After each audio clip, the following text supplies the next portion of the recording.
우리는 택배를 이용해서 간편하게 물건을 배송받을 수 있는데요. 최근에는 멀리 있는 생산자의 상품을 다음날 새벽에 받아볼 수도 있습니다. 이런 빠른 유통이 가능하게 된 이유는 바로 물류센터가 있기 때문이라는데요. 기존의 창고의 개념은 저장의 의미가 강했습니다. 단순한 물건을 저장해 놓는 개념, 그게 창고의 개념이었습니다. 근데 이제 기업의 서비스 개념이나 아니면 그 물동의 개념이 변했기 때문에 이제 창고는 디스트리뷰션 센터의 개념이 강합니다. 선진 물류 시스템을 공부하고 해외 여러 나라에서 쌓은 경험을 바탕으로 우리나라 물류 산업 발전에 헌신하고 있는 신정식 대표를 만나봅니다.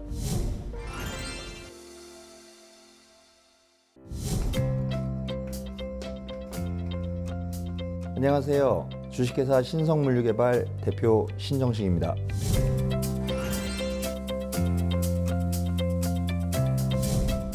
경기도 이천에 위치한 이곳에서는 새로운 물류 시스템을 도입하여 물류 속도 개선에 기여했다고 하는데요. 신성물류개발은 어떤 기업인가요? 주식회사 신성물류개발은 물류센터 부동산 전문 기업입니다. 그래서 물류센터를 개발도 하고요. 물류센터 관리, 그리고 물류센터 시행이랄지 여러 가지 물류센터에 관련된 부동산 전문 개발을 하는 그런 기업입니다. 일반 창고와 물류센터는 동일하게 보셔도 좋고요. 하지만 요즘 시대에는 일반 창고가 많이 대형화가 되는 추세입니다. 그래서 기업들이 좀 더 대형화되는 추세에 맞게 10,000평 이상, 20,000평 이상 대형 창고를 보통 물류센터라고 하고요. 그런 대형 창고를 개발하는 일을 하는 것이 물류센터 개발, 이렇게 보시면 될 것 같습니다. 일반적인 창고는 비교도 안 될 정도로 거대한 크기를 자랑하고 효율적인 유통 시스템을 위한 물류센터. 그 규모는 얼마나 되나요? 그림으로 보듯이 이게 작은 건물이 아니고요. 규모가 12,000평입니다. 대지 면적이 10,000평이고요. 12,000평의 규모는 단일 기업이 사용하기에 굉장히 좋은 규모이고요. 4개층으로 3,000평씩을 나눠서 쓰여질 수 있고 각 층마다의 저반을 가지고 있기 때문에 굉장히 기업이 효율적으로 사용할 수 있습니다. 이곳에서는 전국 각지에서 생산한 제품이 모였다가 다시 전국에 있는 소비자에게 공급된다고 하는데요. 거대한 규모를 자랑하다 보니 사업 절차가 간단하진 않았다고 합니다. 이 시에서나 관청에서도 인허가를 쉽게 내주지 않고요. 인허가 과정이 굉장히 어렵습니다. 그래서 설계부터 인허가까지 1년 이상의 시간이 걸렸고요. 설계 변경과 여러 가지 공부를 통해서 시간을 기다려왔습니다. 그래서 그 시간 준비 기간을 한 3, 4년으로 보냈고요. PF로 금융을 풀어내는데 한 1년 정도 걸렸고요. 2020년도에 착공해서 실제 공사 기간 2년 정도가 걸려서 그 사이에 이제 자재값 폭등이랄지 뭐 금융시장의 어려움이랄지 굉장히 많은 어려움이 있었는데 운 좋게 또 뭐 우리 임직원들의 노력으로 잘 이겨내서 저희가 2년 만에 준공을 해서 지금의 이천 신성물류센터가 있는 것 같습니다. 많은 준비가 필요했던 사업인 만큼 신정식 대표는 시설 구축에 있어서 다른 시설보다 더 많이 신경 썼다고 하는데요. 저희 물류센터는 그 화물차들이 각 층마다 직접 접안할 수 있도록 설계되었고요. 그래서 저희 총 공사비의 한 30% 이상이 토목공사에 집중될 수 있도록 저희가 더 신경을 썼습니다. 본관을 위한 시설보다 출입을 위한 시설에 더욱 정성을 들인 이유는 무엇인가요? 가장 중요한 건 화주가 이 물류센터를 가장 효율적으로 쓸 수 있게끔 하는 것이 우선이었고요. 물류센터는 시간이 생명이고요. 그 시간이 바로 돈으로 연결되기 때문에요. 그 시간을 줄여주는 것이 저희가 해야 될 일이라고 생각합니다. 많은 정성을 들인 시설인 만큼 안전에도 신경을 썼다고 하는데요.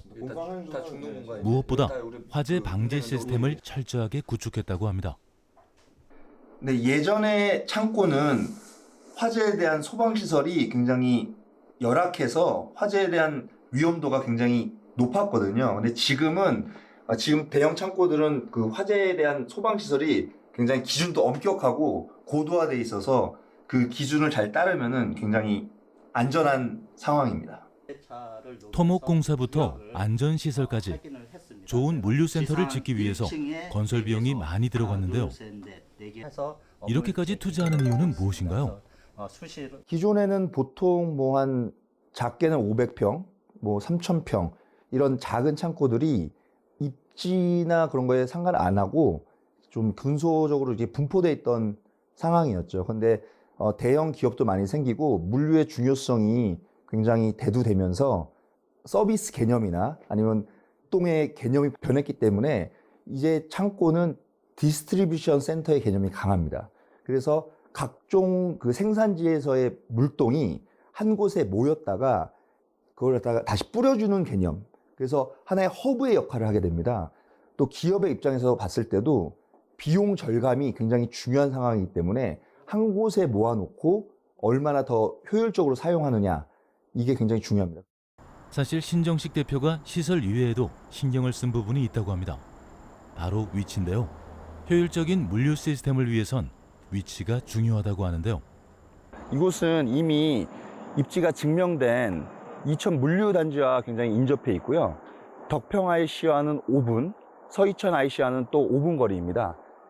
덕평 IC는 영동 고속도로와 경부 고속도로의 IC고 수도권 중서부를 커버할 수 있고요. 서이천 IC는 중부 내륙 고속도로를 통과하기 때문에 수도권 동부를 커버할 수 있습니다. 그래서 여기 입지는 수도권 전체를 커버한다고 보실 수 있습니다. 그래서 입지 선정에 대해서 굉장히 많이 조사하고 신중하게 선정하게 되었습니다. 물류센터지만 물류의 전문성뿐만 아니라 다른 전문성도 요구된다고 하는데요.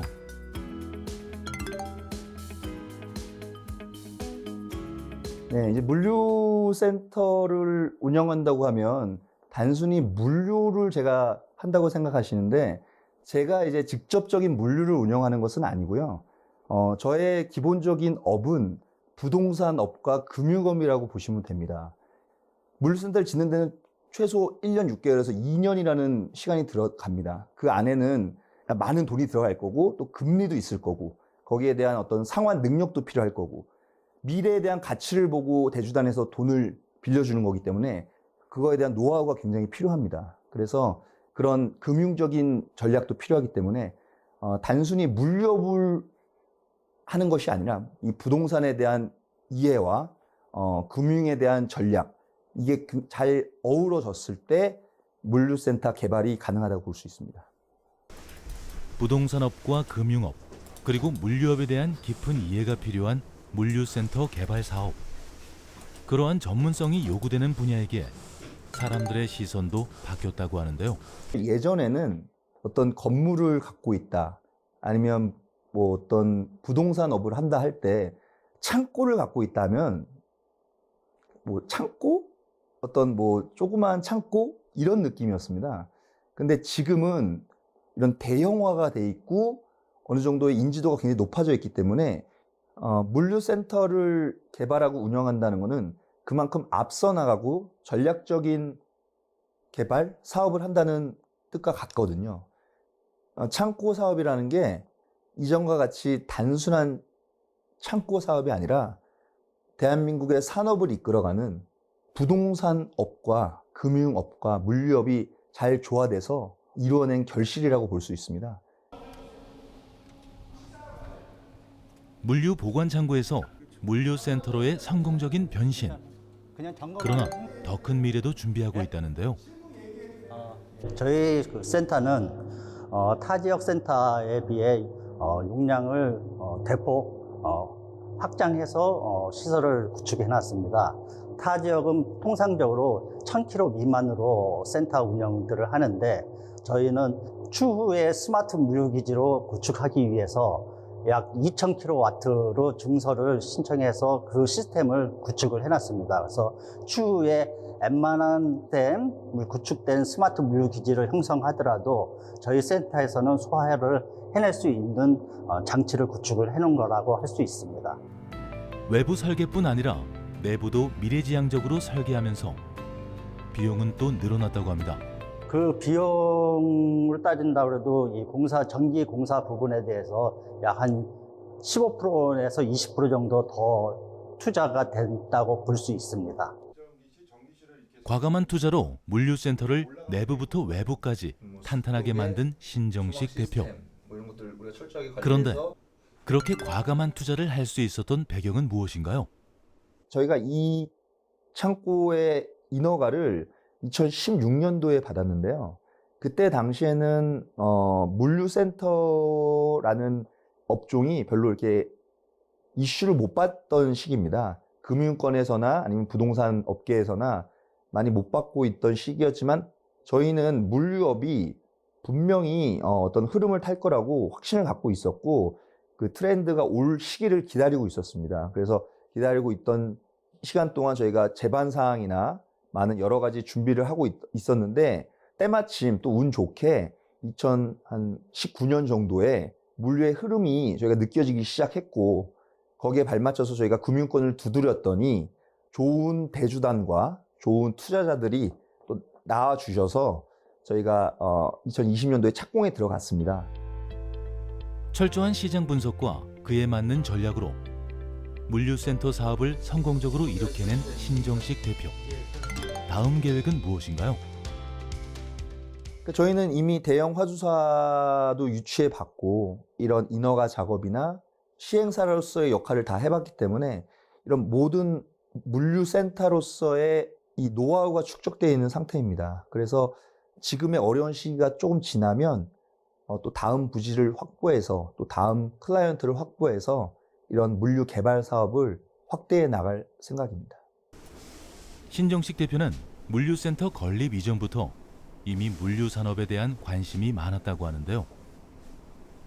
저는 어려서부터 물류에 굉장히 관심이 많아서 공부를 미국에서 했습니다. 미국에서 미시간 주립대학교라는 물류에서 굉장히 유명한 학교가 있어서 거기서 선진 학문인 SCM을 주 전공으로 해서 공부를 했고요. 그때 당시 SCM이라는 그 용어 자체가 한국에서는 굉장히 낯선 단어였고요. 그래서 다른 과목보다 저는 전공에는 굉장히 재미를 붙였던 상황이었고요. SCM에 굉장히 관심을 많이 가졌었습니다. SCM도 이제 공학적인 공대에서 배우는 SCM이 있고 운영을 하는 경영학적인 SCM이 있습니다. 근데 저는 이제 경영학부에 있는 SCM을 공부해서 경영학적인 물류의 흐름, 서플라이 체인 매니지먼트를 공부하고 졸업을 하고 왔습니다. 서플라이 체인 매니지먼트는 제품과 서비스의 유통, 그리고 공급자와 소비자 등의 모든 자원을 통합하여 관리하는 경영 시스템인데요. 그 당시엔 낯설었지만 지금은 꼭 필요한 학문이라고 합니다. 거기서 선진 물류 시스템을 제가 많이 배웠는데 제가 물류 창고를 개발하고 또 이렇게 도입하는 데 있어서 굉장히 큰 역할을 했습니다. 미국에서 새로운 학문을 공부하면서 신정식 대표는 대한민국 물류 산업의 미래를 보았다고 하는데요. 실제로 미국에서는 마트를 중심으로 해서 그런 디스트리뷰션 센터 개념이 생겼고요. 그 디스트리뷰션 센터가 정말로 실질적으로 폭발하기 시작했고 그 개념이 그대로 2000년대 중후반부터 우리나라에 도입이 됐고요. 그게 차근차근 똑같이 그 물류의 흐름이 왔습니다. 그리고 똑같이 아마존의 흐름이 왔고 쿠팡이 왔고 온라인의 흐름이 왔고요. 선진국의 흐름이 그대로 가고 있거든요. 그 물류의 지금 위상도 굉장히 높아졌고 그 흐름을 제가 조금씩 앞에서 읽을 수 있었던 게 지금의 어떤 결과로 나타나지 않았나 이렇게 생각이 됩니다. 그렇게 유학을 마친 신정식 대표는 한국으로 돌아와서 바로 물류 산업에 뛰어들었다고 합니다. 저는 어떻게 보면 물류에 좀 특화된 사람이라고 볼 수 있습니다. 인턴도 뭐 GS 리테일이나 월마트 코리아 이런 곳에서 일을 했고요. 저의 첫 직장은 삼성전자 글로벌 운영팀이라는 어떤 물류 관련된 곳에서 한 10년 동안 일을 했습니다. 그래서 저의 담당 지역은 옛 소련 지역, 러시아, 우크라이나를 포함한 옛 소련 지역이었는데요. 러시아, 우크라이나처럼 개발이 돼 있는 나라도 있지만 뭐 몽골, 키르기즈스탄 같은 개발이 안 된 나라들도 있어요. 그러면 이제 제가 개발이 안 된 나라의 물류 창고들을 가보면 이 물류 시스템이 너무나 안 돼 있고 물류 창고가 너무나 후진적이기 때문에 제가 너무나 당황스러운 적도 많고 제 정보가 하나도 저한테 들어오지도 않고 소비자들도 너무 불편해하고 회사에서도 너무나 답답해하고 이런 경험들을 하면서 아, 물류센터가 굉장히 중요하구나. 물류의 정보가 어떻게 가는 것이 중요하구나. 이런 것들을 많이 느꼈습니다. 그러면서 제가 나중에 사업을 하게 된다면 물류센터를 개발하게 된다면 아, 정말로 좋은 물류센터, 기업에서 필요한 물류센터를 만들어야겠다. 이런 생각을 하게 되었고 또 실제로 뭐 유럽이나 러시아 같은 곳에 가서 좋은 물류창고를 보면 아, 이런 것들은 배워서 나중에 적용해야겠다. 이런 것들을 많이 배웠던 저의 직장 생활이었던 것 같습니다. 큰 포부를 가지고 한국의 물류 산업에 뛰어든 신정식 대표. 그런데 현실은 조금 달랐다는데요. 제가 당시 2008년에 입사했을 때는 제가 생각했던 그런 어떤 물류의 흐름은 오지 않았었어요. 그러니까 삼성이니까 그 정도의 물류의 흐름을 읽고 있었죠. 우리나라에서의 그 물류는 세계 수준에는 많이 뒤처져 있는 상태였어요. 그러니까 그 삼성이니까 선진 물류 시스템을 배운 저를 뽑은 정도였어요. 그래서 저는 이제 한국에 왔을 때는 많이 충격을 받은 상태였죠. 그래서 많이 충격을 받았지만 삼성에서의 어떤 배움과 세계 글로벌을 다니면서의 어떤 타산지석 이런 것들을 계속 배우면서 저만의 어떤 칼을 갈고 있었다고 해야 되나요? 뭐 이를 악물고 있었죠. 하지만 이제 한국에서의 물류는 그때까지는 아직 태동하지 않은 그런 암흑의 시대였다고 보시면 됩니다. 아직 체계화된 물류 시스템이 갖춰지지 않았던 시절. 하지만 그런 상황 속에서도 값진 경험을 얻었다고 합니다. 삼성에 있으면서 가장 좋았던 점은 제가 글로벌하게 경험을 할 수 있었다는 거죠. 제가 나중에 세어보니까 삼성을 통해서 가본 나라가 한 25개 정도 되더라고요. 정말 좋은 나라의 시스템도 볼 수 있고 조금 낙후된 나라의 시스템도 볼 수 있었던 게 저한테는 굉장히 큰 감흥과 또 충격으로 다가왔고 그 하나하나 쌓아두었던 그런 경험들이 지금에 와서의 다 풀어낼 수 있는 어떤 솔루션들로 나올 수 있었던 것 같습니다. 전문적인 지식과 남다른 경험을 쌓은 신정식 대표. 하지만 그에게도 위기는 있었다고 합니다. 제가 삼성 출신이라 그런지 매 순간이 위기인 것 같습니다. 회사는. 근데 매 순간이 위기인데 제가 지금 생각해 보면은 좀 힘들었던 시기는 저희가 인허가를 받고 정체에 있을 때 그때가 좀 힘들었던 것 같고요. 왜냐하면 저희가 이제 의욕에 차서 창고를 물류센터를 짓기로 했는데 실제적인 결과물이 눈앞에 나타나지 않고 있으니까 직원들도 힘들고 저도 힘들 때였는데 각자 서로 이제 격려하면서 미래를 보고 같이 더 연구하고 이 물류센터가 어떻게 만들어질 것인가, 어떻게 더 나아질 수 있을 것인가, 어떤 소비자를 만날 수 있을 것인가 같이 고민을 했고요. 직원들도 힘들고 저도 힘들 때 많이 인내해줬던 우리 직원들이 너무 고맙고 또 제가 버틸 수 있는 힘이었고. 회사가 힘들었던 시기, 임직원들의 마음은 어땠나요? 아, 불안했죠. 기간 내에, 허가 기간 내에 착공이 안 들어가면 허가 취소가 되기 때문에 그럼 허가 취소가 되면 사업 진행이 안 된다는 얘기는 회사 존재 이유가 없거든요. 이게 우리 회사가 존재가 계속 이어질까 많이 불안했습니다. 그러한 위기 상황 속에서도 모든 임직원들을 힘나게 하는 말 한마디가 있었다는데요. 저희 대표님 말씀하는 것 중에 제일 감명 있게 제가 아직도 기억하는 말씀이 있는데 한 번 포기하기 시작하게 되면 다음에도 포기하는 것이 습관이 된다. 예? 지금 와서 포기할 수는 없다. 그 강한 의지를 보여주셨기 때문에 그런 걸 믿고 따라갈 수 있었습니다. 갑자기 어디론가 떠나는 신정식 대표. 어디에 가시나요? 용인에 제가 제일 존경하는 은인 만나러 갑니다. 경기도 용인에 위치한 또 하나의 물류센터. 이곳에 그 은인이 있다고 합니다. 서울 올림픽이 끝난 1989년에 이 대지를 마련해서 대지 5,000평에 물센터 4,000평을 준공해서 물류 사업의 1세대라고 제가 할 수 있습니다. 그래서 여기에 공헌을 해왔기 때문에 제 나름대로 우리나라 물류 산업에 기여를 했다고 자부하고 있습니다. 학업과 경험을 통해 물류센터에 대한 전문성을 갖췄지만 신정식 대표가 회장님에게 깍듯이 대하는 데에는 이유가 있다고 합니다. 제가 아까 초반부에도 말씀드렸듯이 물류센터에서 가장 중요한 부분이 입지와 이 시설입니다. 근데 시설이나 어떤 운영 부분은 제가 공부를 하고 제가 노력한 만큼 이렇게 보여줄 수 있는 거지만 이 부동산에 대한 감각, 부동산에 대한 입지 부분은 아무한테나 배울 수 있는 게 아니거든요. 근데 그런 부분은 제가 회장님을 따라다니면서 회장님이 어떻게 움직이시는 걸 보면서 제가 탁월한 감각을 전수받은 부분도 있고 배운 부분도 굉장히 많고요. 그래서 그 입지를 탁월한 입지 선정을 통해서 지금의 이천 신흥물류센터가 탄생했습니다. 결초보온이라고 하던가요? 신정식 대표는 성공적인 이천 물류센터를 건립하고 이번에는 용인 물류센터의 변화를 기획하고 있다고 합니다.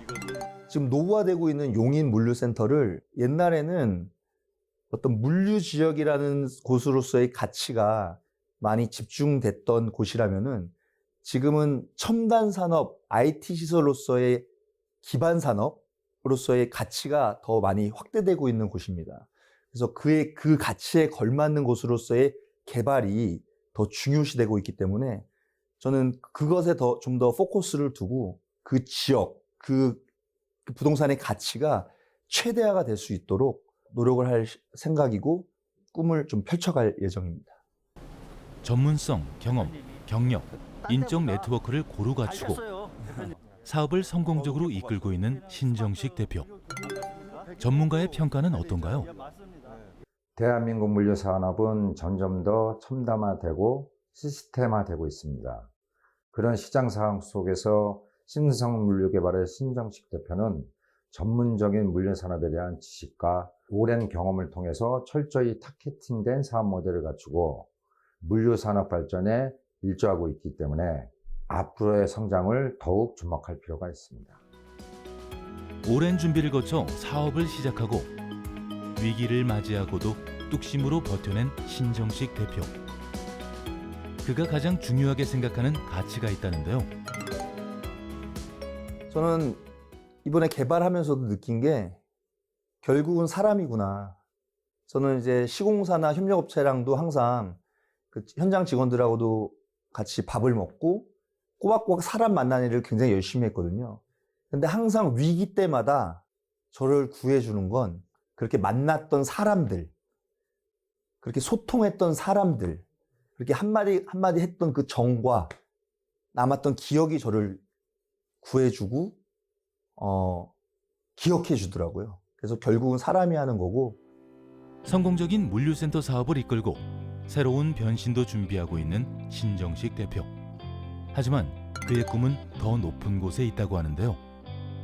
우리나라의 어떤 물류 시스템이나 물류센터 개발 수준이 상당한 궤도에 올라 있는 상태거든요. 그래서 제가 예전에 삼성에서 일했던 나라들, 개발도상국, 우즈베키스탄이랄지 몽골 이런 나라들은 아직도 그런 물류 시스템이 굉장히 필요한 나라들입니다. 그런 나라에 이제 기회가 된다면 아직도 제 인적 네트워크들이 있기 때문에 한번 추진이나 시도를 해서 이런 물류센터가 공급이 될 수 있게끔 한번 해보는 게 제 또 원대한 꿈이고 계획입니다. 배우고 경험하고 그것을 바탕으로 성공적인 사업을 이끈 신정식 대표. 앞으로의 성공적인 세계 진출도 응원합니다. 사람 관리는 큰 게 아니고 작은 정성이라고 생각합니다. 작은 정성은 저에게는 만남이고요.